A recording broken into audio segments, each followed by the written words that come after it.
지금까지 보신 대로 이 법무부는 징계위원회를 예정대로 진행하겠다는 분위기인데요. 이 법무부 생각대로 될지, 그 이후에는 또 무슨 일이 벌어질지 정치부 이현수, 사회부 최주연 기자와 함께 얘기 나눠보겠습니다. 자, 먼저 최주연 기자, 내일 여러 일들이 벌어지고 있는데요. 모레 징계위 열릴 수는 있겠습니까? 징계위 개최의 기본 요건, 이거는 갖췄지만 추미애 법무부 장관이 100% 만족할지 의문입니다. 가장 급한 불이었던 당연직 징계위원, 이 법무부 차관 인선은 마쳤습니다. 징계 청구권자인 추미애 법무부 장관은 빠집니다. 이제 키는 나머지 위원들이 쥐고 있는데요.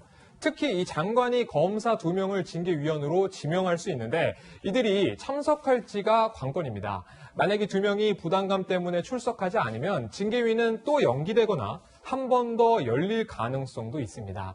검사 2명이 불참해도 7명 중 4명, 그러니까 과반수가 참석하기 때문에 징계위 개시는 가능합니다. 하지만 이 반쪽 결론이라는 비판이 피하기는 어려워 보이는 상황입니다. 그런데 법원과 감찰위원회는 어제 이제 모두 윤 총장 징계에 부정적인 의견을 밝혔거든요. 지금 뭐 뒤집을 만한 새로운 이유가 아직은 나온 게 없는데, 자, 윤 총장 중징계 결론을 내리는 것, 징계위가 개최가 되더라도 징계위원들이 좀 부담스러워하지 않을까요? 네, 부담은 있을 수밖에 없는 상황인데요. 어제 법원이 일단 윤 총장에게 유리한 판단을 내려서 윤 총장이 복귀는 할 수 있었죠. 일단 먼저 법원이 판단했었던 이 장관과 총장의 관계부터 한번 살펴보도록 하겠습니다. 법원은요, 검찰총장이 법무장관의 지휘 감독권에 맹종을 하면, 그러니까 시키는 대로 따르면 검사의 독립성과 정치 중립성이 유지될 수 없다는 입장을 내비쳤습니다. 그러면서 이 법무장관의 지휘 감독권이 필요 최소한으로 쓰여야 한다고 선을 긋기도 했는데요. 어제 감찰위에서는 가장 논란이 되고 있는 이 판사 관련 문건을 놓고 감찰위원들 면전에서 법무부 감찰 라인이 서로 설전을 벌이기도 했습니다. 결국에는 감찰위원들이 6가지 징계 사유에 대해서 만장일치로 부당하다 이런 판단을 내리기도 했습니다. 윤 총장에게 중징계를 내려면 결국에는 이 같은 법원과 또 감찰위의 판단을 모두 뒤집을 만큼 확실한 근거와 논리가 있어야 합니다.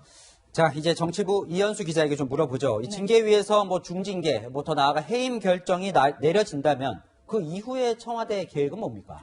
청와대가 우선 재가를 한다, 안 한다 이렇게 분명하게 얘기를 한 적은 없는데요. 다만 앞서 리포트에서 보신 것처럼 절차대로 한다고 얘기한 대목에서 청와대의 속내를 짐작할 수는 있습니다.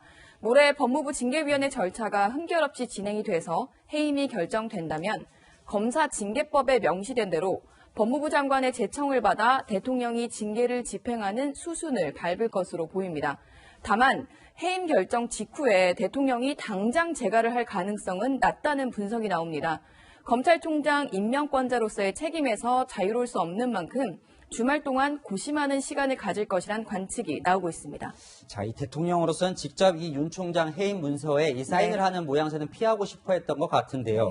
이 절차를 앞세우고는 있지만 그만큼 정치적 부담 큰 거 아닙니까? 네, 그렇습니다. 대통령의 해임 재가에 윤석열 총장이 소송전까지 불사할 경우에는 대통령과 검찰총장의 대결 구도로 바뀌게 돼서 그만큼 문 대통령에겐 정치적 부담이 될 수밖에 없습니다. 가뜩이나 월성 원전 1호기, 라임 옵티머스 등 청와대를 겨냥한 수사를 막기 위해 검찰을 압박한 게 아니냐는 야당의 비판을 받고 있는데요. 문 대통령을 향한 야당의 공세는 더 거세질 것으로 보입니다. 그러니까요. 그럼에도 여권이 윤 총장 징계를 강행하는 이 진짜 이유가 궁금합니다. 아마 개혁 과제 좌초 그리고 레임덕에 대한 위기감이 작용하고 있는 게 아닌가 싶습니다. 한 여권 관계자는 이미 너무 멀리 왔다. 지금 물러서면 레임덕이라고 말하기도 했습니다. 자, 다시 최 기자한테 좀 물어볼게요. 윤 총장 입장에서는 이제 징계위까지 단 이틀이 남았거든요. 이 이틀 동안 어떻게 시간을 보낼 것 같습니까? 윤 총장 아무래도 이 징계위 대위와 또 현안 수사 지휘 이렇게 2가지에 집중할 것으로 보이는데요. 대검찰청 간부들에게 제가 직접 물어보니 윤 총장은 복귀하자마자 이 징계위 결론이 어떻든 각자 위치에서 최선을 다해달라고 당부한 것으로 전해졌습니다.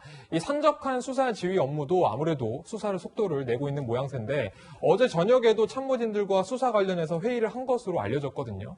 이 월성 1호기 수사 등 이 정권 관련 수사도 최대한 차질 없이 진행하려는 의지로 보입니다. 자, 이 윤 총장은 최악의 경우 그러니까 해임도 대비를 하고 있겠죠. 그렇습니다. 일단은 해임이 될 경우에는 다시 총장 자리를 비워줘야 하는 상황입니다. 이때 유일한 대응 방안은 소송입니다. 이 중징계 집행을 정지해달라고 법원에 신청을 하고 동시에 이 징계 자체가 무효라는 걸 입증하는 소송에 들어갈 걸로 보이는데요. 아무래도 통상적인 공무원 징계 불복 소송으로 본다면 징계를 청구한 추 장관뿐 아니라 이 최종 재가를 결정한 그러니까 집행한 대통령까지도 소송 상대가 되는 셈인데요. 만약에 징계에 대한 집행 정지를 법원이 인정해 준다면 이 총장직에 복귀한 상태에서 소송전을 치를 수도 있겠습니다. 자, 이현수 기자, 만약 윤 총장에 대한 해임 결정이 난다면 그 이후에 추미애 장관 거치는 어떻게 되는 겁니까? 윤 총장의 거취가 결정이 되고 나면 자연스럽게 추미애 장관 또한 물러날 것이란 시각이 있습니다. 여권 내에서는 징계 추진 과정에서 절차적 잡음을 만든 추 장관의 성급함을 지적하는 목소리도 나오고 있는데요. 공수처 출범이 어느 정도 가시화되면 개각을 통해서 자연스럽게 물러나는 형식이 유력해 보입니다. 다만 추 장관을 겨냥한 원포인트 개각보다는 정세균 총리를 포함한 중폭 개각이 있을 거란 관측이 나옵니다. 네, 이 사안이 이번 주 안으로 다 정리되긴 좀 힘들어 보이네요. 지금까지 정치부 이현수, 사회부 최주연 기자와 살펴봤습니다.